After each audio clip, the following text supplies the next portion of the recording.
Welcome class 8th सजीना public school. हम लोग अपना केमिस्ट्री का third chapter language of chemistry पढ़ रहे हैं।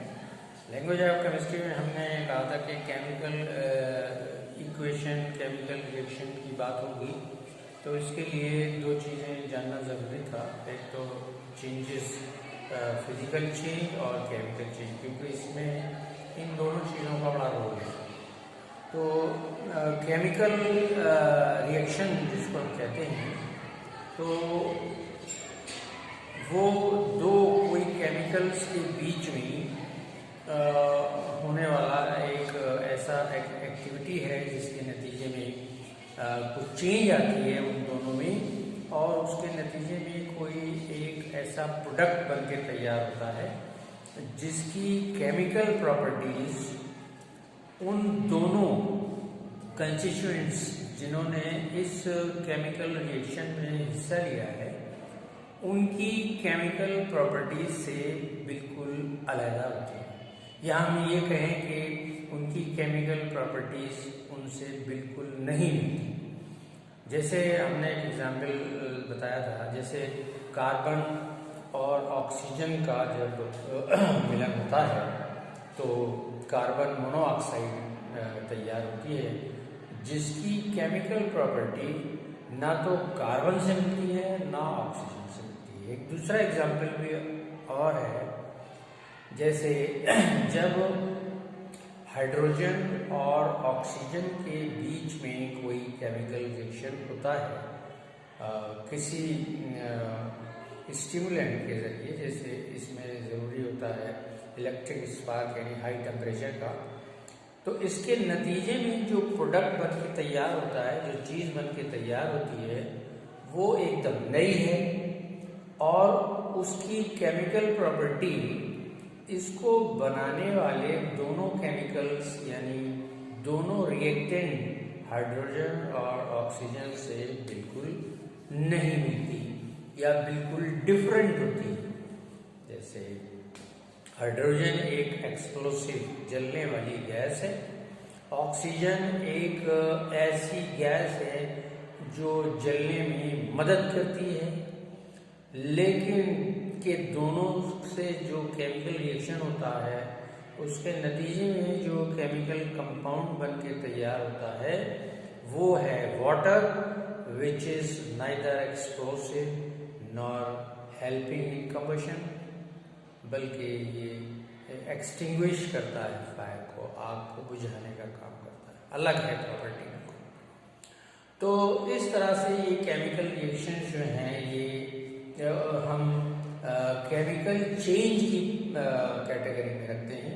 यानी केमिकल चेंज में हम बताते हैं कि जब कोई चीज़ में केमिकल चेंज आती है तो उसमें कोई नया प्रोडक्ट बन के तैयार होता है जिसकी प्रॉपर्टी उसमें पहले ओरिजिनल सब्सटेंस से बिल्कुल अलग होती है। यहाँ पर ओरिजिनल सब्सटेंस ऑक्सीजन और हाइड्रोजन थे जिनकी प्रॉपर्टी उनसे बनने वाले प्रोडक्ट यानी केमिकल रिएक्शन या केमिकल चेंज के बाद आने वाले सब्सटेंस वाटर की प्रॉपर्टीज से बिल्कुल अलग, बिल्कुल नहीं मिलती।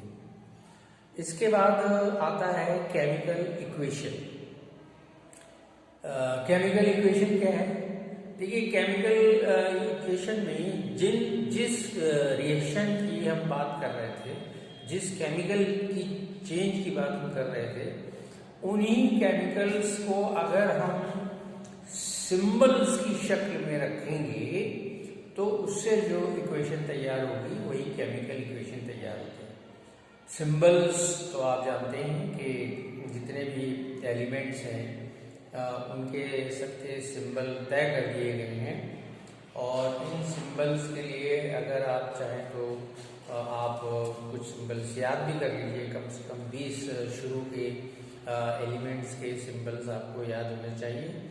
सिंबल्स के बारे में थोड़ा सा बता दें कि जैसे जब हम कहते हैं हाइड्रोजन, तो हाइड्रोजन को अगर हम लिखेंगे तो हम बोर्ड पर लिखेंगे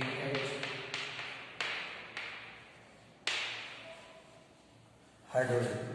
तो हमने मतलब इस चीज़ को हल्का करने के लिए इसका एक सिंबल बना लिया है और उसको हम H की शक्ल में लिखते हैं, यानी पहला हमने शब्द ले लिया।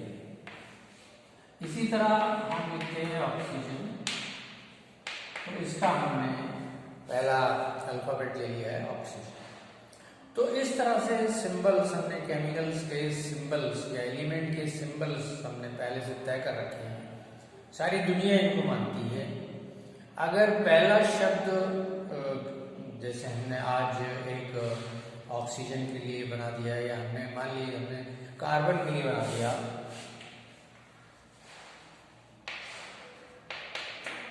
कैपिटल C, और कुछ दिन बाद हमने एक एलिमेंट और डिस्कवर किया जो C से ही शुरू होता है, मान लीजिए कैल्शियम, तो अब हम कैल्शियम का C नहीं रख पाएंगे, तो इसके लिए हम उसके बाद का कोई एक अल्फाबेट ले लेंगे, तो हमने इसको Ca कर लिया। इस तरह से बहुत सारे सिंबल हमने तैयार कर लिए।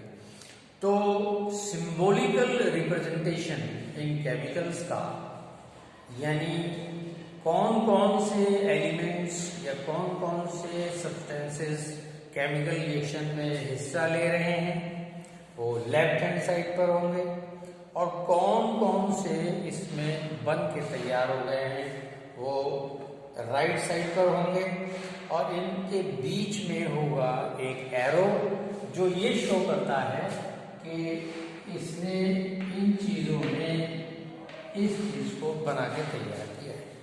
ये इंडिकेशन इज इक्वल टू, चलिए देखिए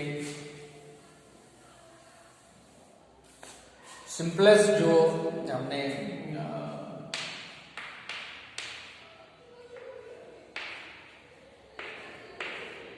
हमारा कंपाउंड तैयार हुआ कार्बन डाइऑक्साइड, हमने दो सब्सटेंसेस लिए कार्बन और ऑक्सीजन, इनका रिएक्शन कराया और इनके रिएक्शन के नतीजे में हमें मिला है कार्बन डाइऑक्साइड। तो हमने देखा कि जो हमारा लेफ्ट हैंड साइड है और जो हमारा राइट हैंड साइड है वो, उसमें देखिए हमने कुछ चीज़ों को एरो के सारे अलग कर दिया है, तो इसका मतलब ये है कि ये एरो ये शो करता है कि ये इतना ये सामान बन के तैयार होगा, ये प्रोडक्ट है। तो इधर की चीज़ें जो हैं वो रिएक्टेंट कहलाती हैं, और रिएक्टेंट अगर दो हैं तो उनके बीच में एक प्लस का साइन भी लगाती है, और अगर इधर भी एक से ज़्यादा कंपाउंड बन के तैयार होते हैं तो उनके बीच में भी प्लस का एक साइन लगाते हैं। दूसरी चीज़ ये है कि हम ये देखते हैं कि ये इसमें एक चीज़ काम करती है जिसको हम कहते हैं law of conservation of mass. आपको मालूम है कि मैटर जो है, जिसको हम मैटर कहते हैं, जिसकी तीन स्टेट हम जानते हैं, सॉलिड, लिक्विड, गैस। मैटर के बारे में कहा गया है कि matter can neither be created nor destroyed, यानी जो बन चुका है वो वही रहेगा, अब और कोई नई चीज ना तो बनाई जा सकती है इस प्लैनेट पर, ना इसको खत्म किया जा सकता है। तो उसका ये रूल यहाँ पर काम करता है, यानी लेफ्ट हैंड साइड का जितना भी मटेरियल है उतना ही मटेरियल राइट हैंड साइड पर आना चाहिए, यानी कंजर्वेशन ऑफ मास। जितना मास इधर के रिएक्टेंट्स का है उतना ही मास इधर के प्रोडक्ट्स का होना चाहिए। ये law of conservation of mass इस पे काम करता है। तो सबसे पहले इसको हमें बैलेंस करना पड़ता है। बाय द वे ये तो एक बैलेंस्ड इक्वेशन है। देखिए कार्बन इधर 1 है तो कार्बन इधर 1 है, ऑक्सीजन इधर 2 है 2 है तो ऑक्सीजन इधर 2 है। ये एक बैलेंस्ड इक्वेशन है। लेकिन एक हम ऐसी इक्वेशन यहाँ लिखते हैं जो बैलेंस नहीं होगी, उसको बैलेंस करना पड़ेगा।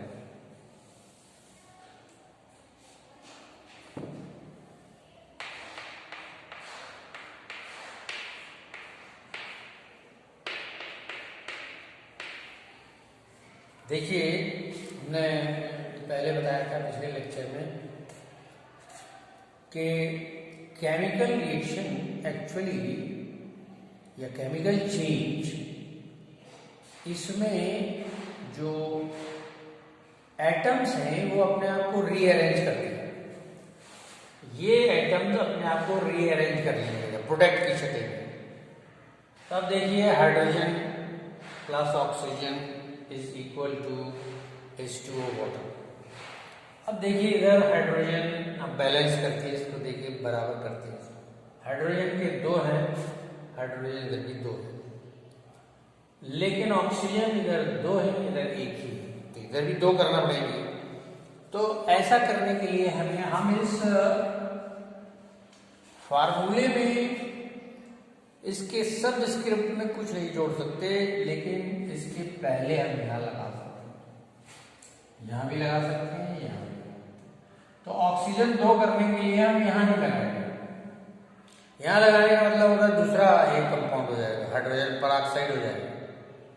तो हम यहाँ लगाएंगे तो ऑक्सीजन 2 हो गए, लेकिन यहाँ लगाते ही 2 × 2 हाइड्रोजन हो गए 4, तो यहाँ पे 4 करना होगा, 2 × 2 4। अब देखिए दोनों तरफ का जो मास होगा बराबर होगा। इधर भी हाइड्रोजन के 2 एटम है, इधर भी हाइड्रोजन के 2 एटम है, ऑक्सीजन का 1 एटम है, ऑक्सीजन का 1 एटम। तो इस तरह से ये बैलेंस भी कर लिया जाता है। चलिए